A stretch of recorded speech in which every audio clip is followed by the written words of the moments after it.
The past few weeks, probably 6 weeks now, we have seen across the country a lot of pushback on certain speech, specifically pro-Palestinian speech. And it's coming from a side that used to champion free speech, nonetheless. Do you see this now as free speech being more so an issue of the political homeless rather than people who actually subscribe to one ideology or the other? Yeah, well, I've spent the last several years working in conservative and center-right media, and I've really seen the rise of free speech warriors, right? People Mhm. saying the left hates free speech, we oppose censorship, we love the open debate of ideas. But since October 7 and Hamas's terrible attack on Israel, we've seen a lot of that come up in jeopardy. And I've seen cancellations of people for somewhat anodyne pro-Palestine statements that people might disagree with, but are hardly beyond the pale. But it's also complicated by the fact that I've seen people openly supporting violence against innocent civilians, which is kind of crosses a line even for people who don't believe in cancel culture. So we've Mhm. had to wade through a whole wide array of issues, some very clear cut as a question of free speech. Like, for example, some European countries have just banned pro Palestine rallies, just banned. And I think that's pretty clear cut. In the same way, not shutting down student groups that are pro Palestine is pretty clear cut. But some of it's more complicated. I mean, like when you have somebody here who's here on a visa that who then expresses support for a terrorist group, like I can see both sides of whether that crosses a free speech line. And in terms of the cancel culture stuff, I certainly see, like I just saw that an actress from Scream was fired for an Instagram story Mhm. that, while you might disagree with, because she says like Israel's an apartheid state, she says it's doing ethnic cleansing. Like those are very hotly contested opinions. People can fight against to their heart's content. But she didn't endorse violence against innocents. She didn't really cross any bright red lines. She just expressed one side of a hotly contested debate, and she got fired. And that's cancel culture to me. So I've been seeing a lot of the people on the right who are really leading the charge on these issues over the last few years suddenly either become very silent or actually openly defend cancellations or censorship efforts now in some cases. But I will acknowledge that it's not super clear cut in all the cases. I think that's a good point, especially when you spoke about student visas.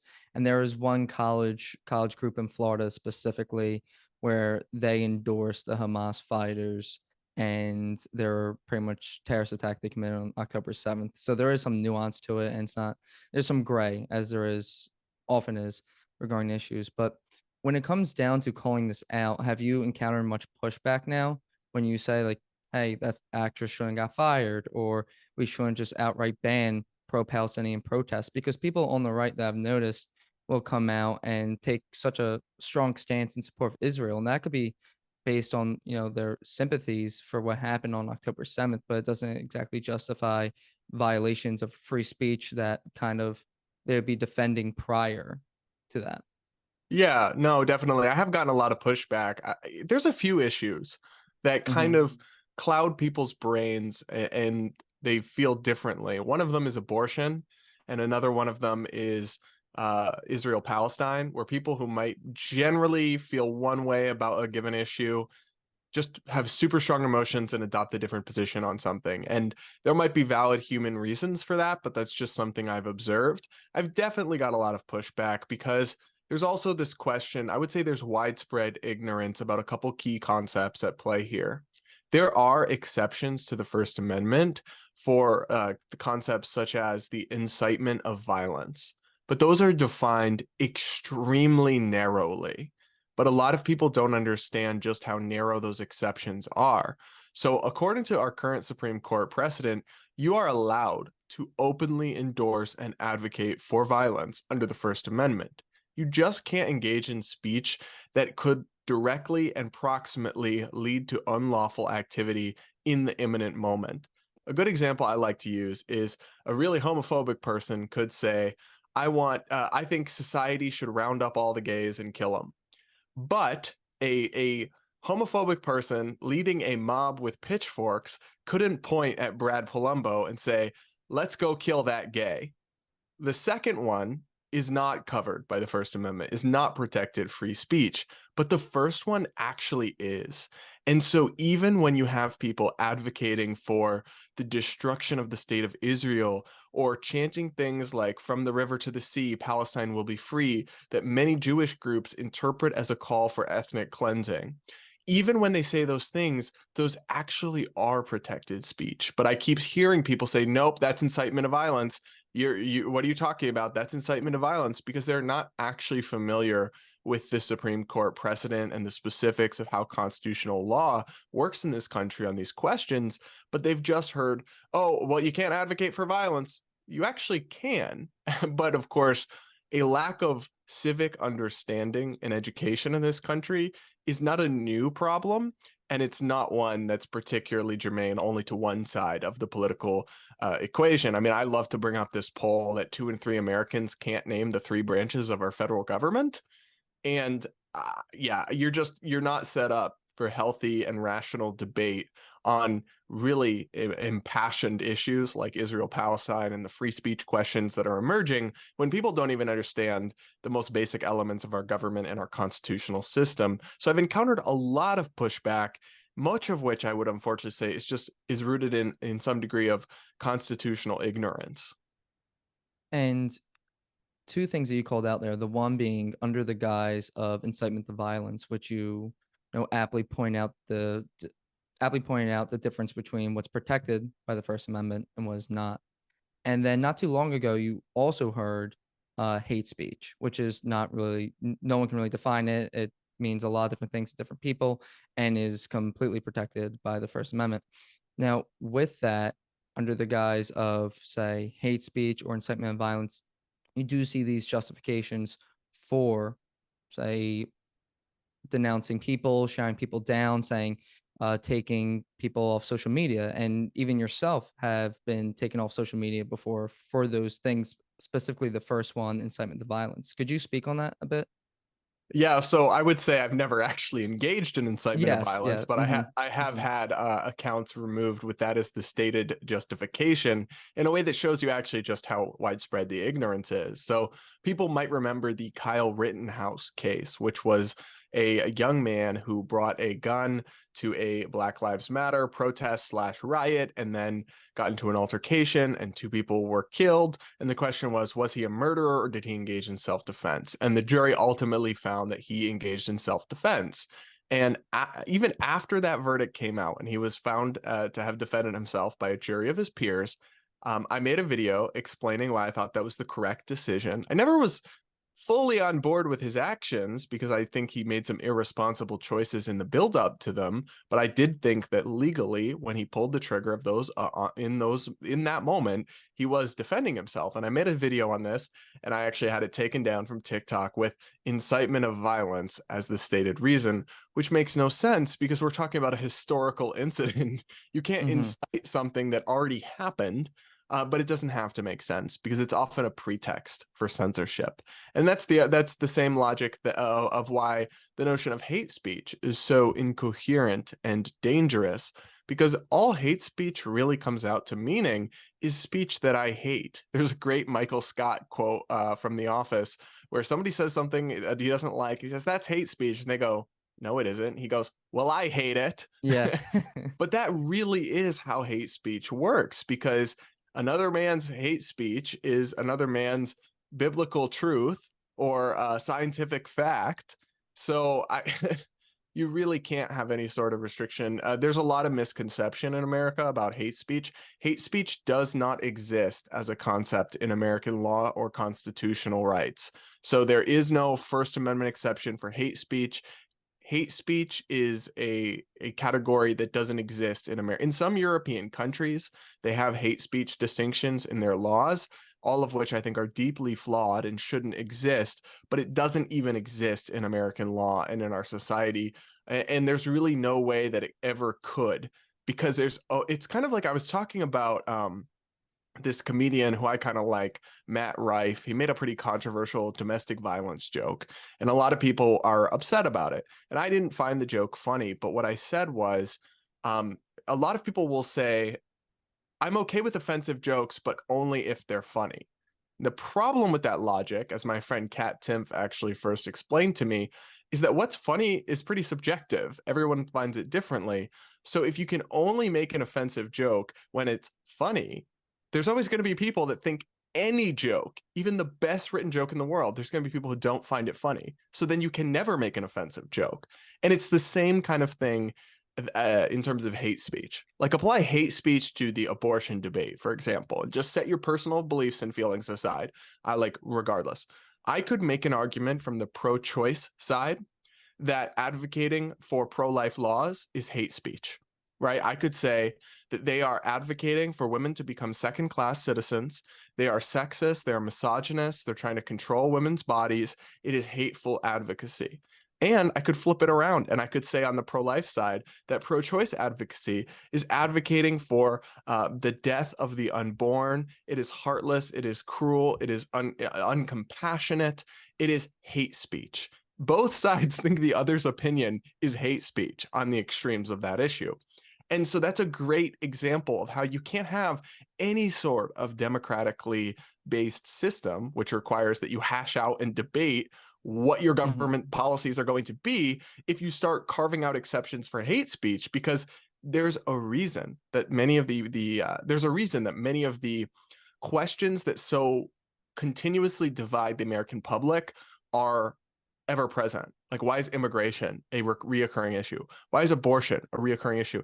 It's because they're very complicated. If it was just an easy, like, no one really disagrees that robbing nuns is bad, right? So it's not an issue because no one disagrees. There's a reason that the things that are the most stubborn disagreements in our politics are the way they are, because they involve competing rights claims, because they're incredibly complex, because they pit different values against each other. And so when you have people passionate on either side, they're always going to view on the key issues of the day the other side's position as hateful. So how Mhm. can you have any sense, any sort of functioning democracy or debate when you declare some speech too hateful to be within bounds? I'd rather have a society where too much speech is in bounds than too little, because I ultimately trust people to decide for themselves. But I think there's an inherent arrogance and condescension among people who would carve out hate speech exceptions, in that they think they know best. And in reality, I don't think any one individual knows best and can perfectly predict the future and what ideas will win in the market of ideas. I think it's got to be a decentralized, messy process. And that requires allowing all ideas, even the most hateful ones to you personally, to be heard and to be attacked. I think you brought something this underpinning kind of or overarching maybe theme of everything where it's like what's best for democratic principles and what you kind of have to abide by when you're in democracy. But you're kind of seeing less of that as being prioritized, whether this is good for a democracy. Because when you are going after the other side, it may not be, best for you politically to point acknowledge their points, to actually come to the debate, and it's better just to point them out as evil or as this or that and really form this tribe and bolster your support and go from there.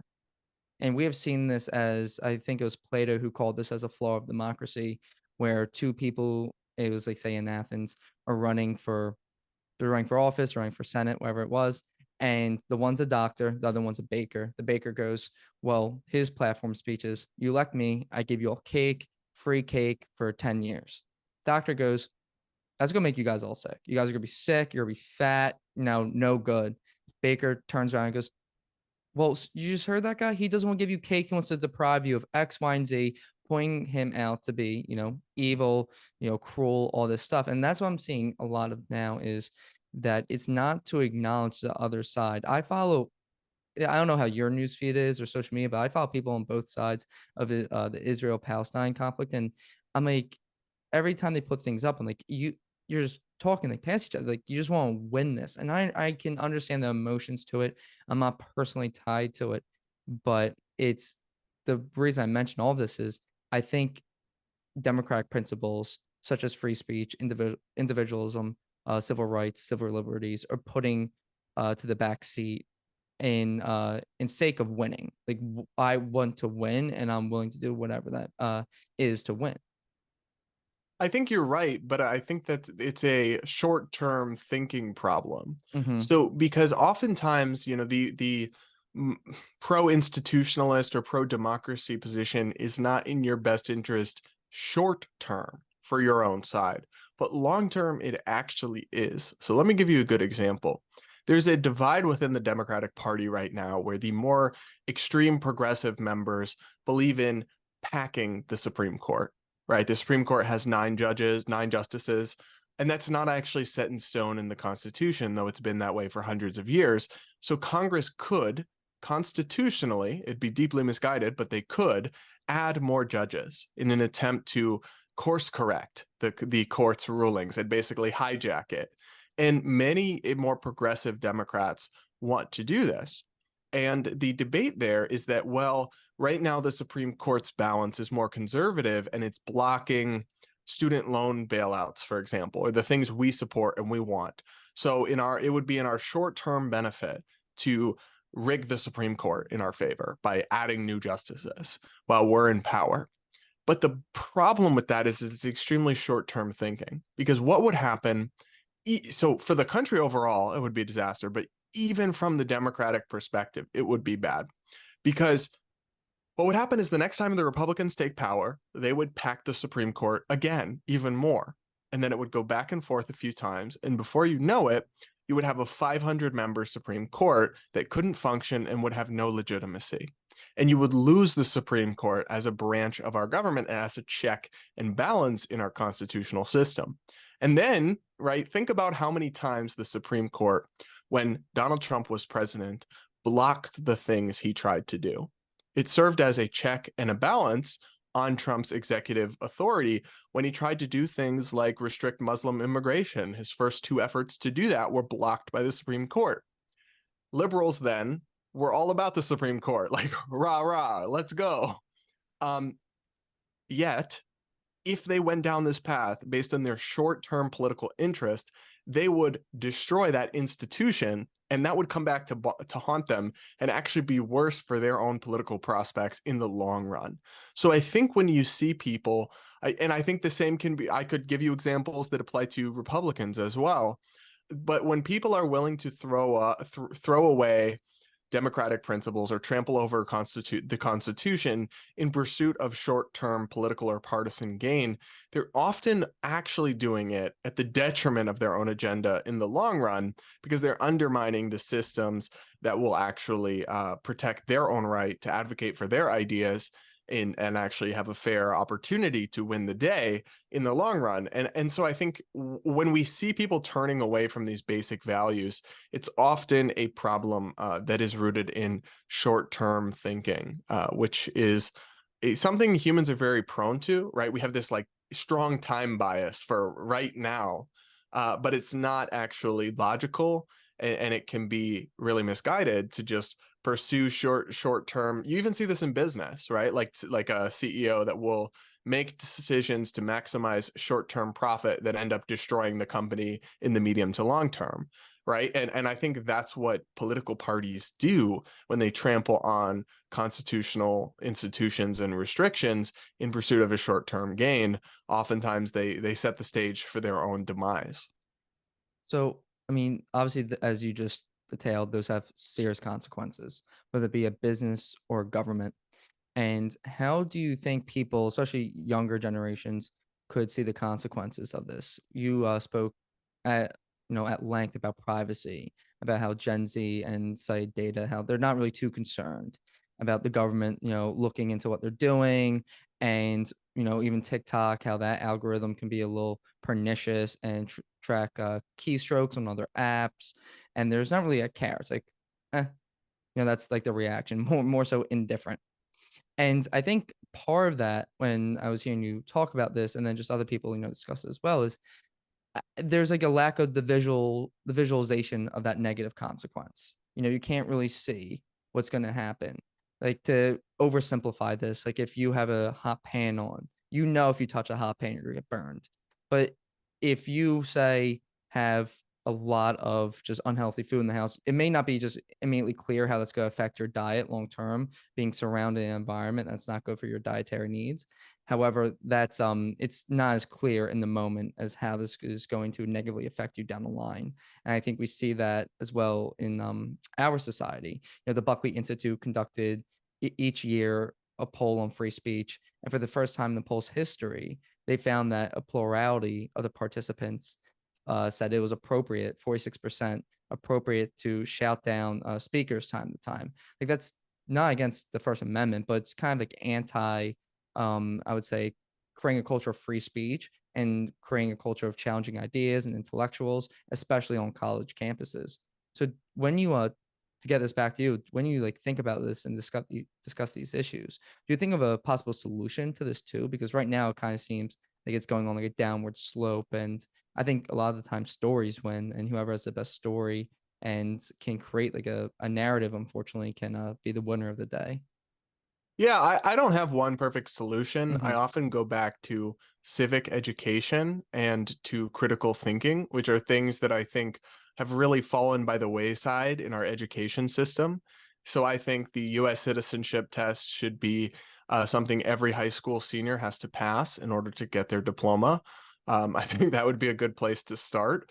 But even more, I mean, I would swap out more of what we're doing in college that I find frivolous and silly with civics education, with education about the Constitution, with that kind of thing. Even incorporating that into high school, I think more high schools should teach economics than actually do. My high school did not have economics, and I was in Massachusetts, which has some of the best public schools in the country.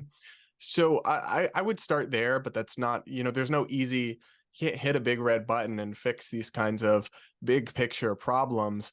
But the other thing I just try to do is always encourage people to try to put the shoe on the other foot, because when you're talking about a principle, you have to establish a principle that applies to everyone. There's no such thing as a political principle that only it works in your favor, but when the other side in power switches back. That's not how it works in a government. So for with the example, or even just in a society, so the example you just cited about shouting down speakers, what I would say to these college students is, I know you hate Ben Shapiro. I know you think he shouldn't speak at your campus. But if you guys can get together in an angry mob and shout him down and prevent him from speaking, well, in a couple months, when you try to bring a leftist pro-Palestine activist to campus who wants to abolish the state of Israel, the college Republicans can come to your event and get in a big group and shout him or her down so they're not able to hear. So what I would ask them is, there's no way to do this where only you guys are allowed to shout down speakers. Either shouting speakers down is allowed in the student conduct handbook or it isn't. And so I would say, would you rather have both or would you rather have neither? And I think most people would rather have both than have Hmm. neither. But they seem to think that they can just have it their way in their case, and then when it's not in their case, they can have it their way still. But that's not how the real world works. And so I would stress to young people, but honestly, just Americans across the spectrum, that whenever you're thinking about a principle, and this applies to politics, but it also really just applies to life. Try to think about what the shoe, how would you feel about it when the shoe's on the other foot? I mean, this actually goes back to like the golden rule you're taught in kindergarten or whatever: treat others how you want to be treated.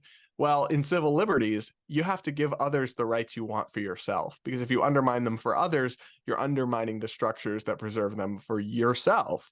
So it feels to me like there's a basic lack of understanding of civics, of these basic principles and concepts. And unless we remedy that, it's only going to continue to decline. These numbers, these polls, the support for American values that we kind of took for granted, it's only going to continue to decline. Hmm.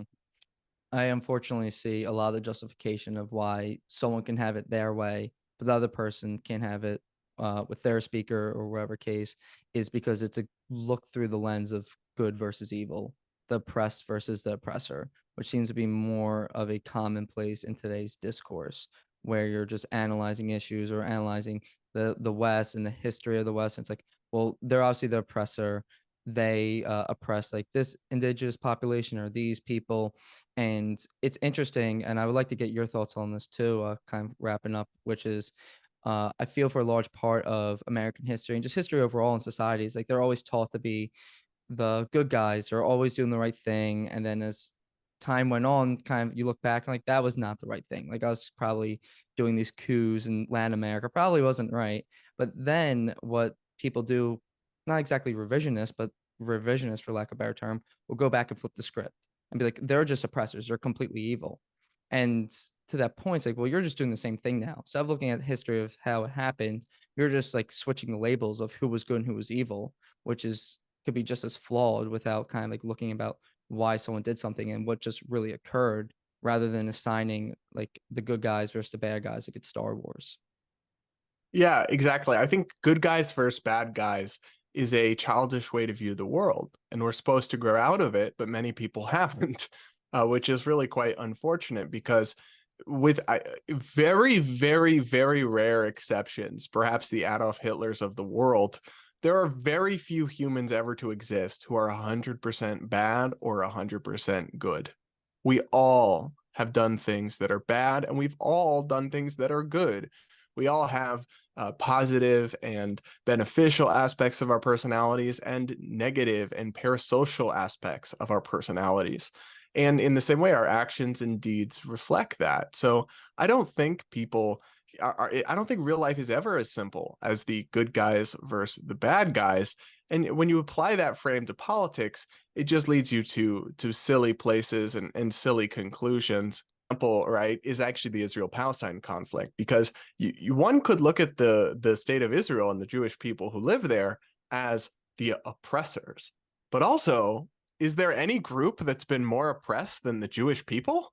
But at the same time, they have more power right now than the people of Gaza. They have more wealth. They are able to control their borders and restrict their borders. In the West Bank, they're able to impose all sorts of restrictions on Palestinian people, and all of that you can debate whether it's necessary or not. But I'm simply saying they clearly are the more powerful person in this dynamic between Palestine and Israel, in at least in a key sense. Yet also they experience anti-Semitism and have experienced some of the most grotesque atrocities in human history. It's like the real world is almost always more complicated than oppressors versus oppressed. For example, even from the social justice lens, the Black community is oppressed, right? Historical, structural racism, all that stuff that progressives insist on. Yet they're also statistically, according to polling, more homophobic than white people, right? The Black community is less accepting of gay people than society at large is. So they're simultaneously oppressed and oppressors. No one is as simple as black and white, good and bad. So when you try to look at the world in that way, you're always going to end up with distorted conclusions, because they're going to reflect the distorted prism through which you're looking at the world. Interesting. Interesting. Well, closing up, I really appreciate your insights on this. And I think as we first like exchange about that culture is always upstream of politics and those effects can really come to be and you're kind of confused as to why like with whether it's regarding free speech or when it's looking through a different lens of history and it's like why is this happening, well, it's kind of looking at where the culture is gravitating towards. I want to thank you for your time today, Brad, and closing thoughts, is there anything today that you wish I asked you or anything on top of mind that you like to communicate? And also two part, how can people keep up with your work and how can they support you? Yeah, absolutely. Thanks for having me. Very interesting conversation. And if people enjoy listening to me, they should check out my podcast. I host two podcasts. One is the Base Politics podcast, which is political news and analysis.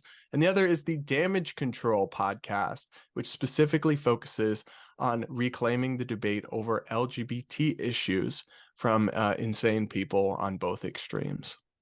Well, thank you. Appreciate your time.